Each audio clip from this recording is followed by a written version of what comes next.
Sayyid Muhammad Asmada from mathhimath.com. Let's start with question number 7 of exercise number 1.4. The statement of the question is कि आपके पास एक triangle है जिसकी जो है वो एक एंगल 54 का है, दूसरा एंगल जो है ये 72 का है.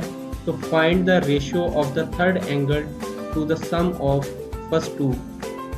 यानी एक ट्राइंगल है, आपको पता है कि ट्राइंगल जो है वो एक ट्राइंगल के तीन जो है ना वो एंगल्स होंगे, ट्राई एंगल तीन एंगल्स.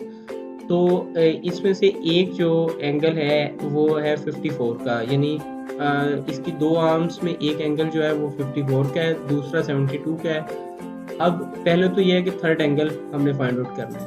तो थर्ड एंगल को हम ये सपोज कर लेते हैं कि सबसे फर्स्ट एंगल जो है वो 54A अल्फ़ा आप ले लें, बीटा आप 72 ले लें और गैमा जो है वो फाइंड आउट करना है. तो एक ट्राइंगल जो है, ट्राइंगल के तीनों एंगल्स जो है ये इनका सम जो होता है वो 180 होता है. So alpha plus beta plus gamma is equal to 180. Alpha जो है वो गिवन है, बीटा भी गिवन है. So gamma is equal to 180 minus alpha minus beta, यानी अल्फ़ा और बीटा इस साइड पर पॉजिटिव है, प्लस में है. जैसे ही ये इक्वल साइन के दूसरी साइड पर जाएंगे तो ये दोनों अल्फ़ा और बीटा माइनस में हो जाएंगे.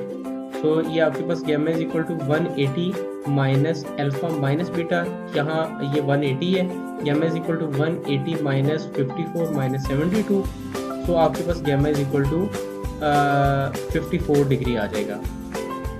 यानी ये थर्ड एंगल है जो कि 54 डिग्री है. अब बेसिकली जो रेशो है वो फाइंड आउट करनी है सम ऑफ टू गिवन एंगल्स, यानी जो दो एंगल्स गिवन थे उनकी रेशो जो थर्ड हमने अभी फाइंड आउट किया उसके साथ क्या रेशो होगी. तो gamma ratio alpha plus beta, यानी अल्फा और बीटा गिवन थे, ये आ गया 72 डिग्री प्लस 54 डिग्री, और ये 54 डिग्री गैमा जो अभी फाइंड आउट किया है. सो 54 रेशो इन दोनों का सम, यानी जो गिवन एंगल्स थे इनका सम. तो 54 रेशो 126 आ गया. ये आपस में डिडक्शन के बाद 18 पर गालिबन ये डिडक्शन हुई है, तो 18 दोनों साइड्स पर डिवाइड किया तो ये 3:7 आ जाएगा. इस तरह से जो है इस क्वेश्चन में हमने एक तो थर्ड एंगल जो है उसको फाइंड आउट किया, और थर्ड एंगल की यानी फर्स्ट जो टू एंगल्स गिवन थे ट्राइंगल के उनके साथ आपस में रेशियो जो है उसको फाइंड आउट किया, जो कि 3:7 आई. In case of any question, don't hesitate to contact us anytime. Thank you very much.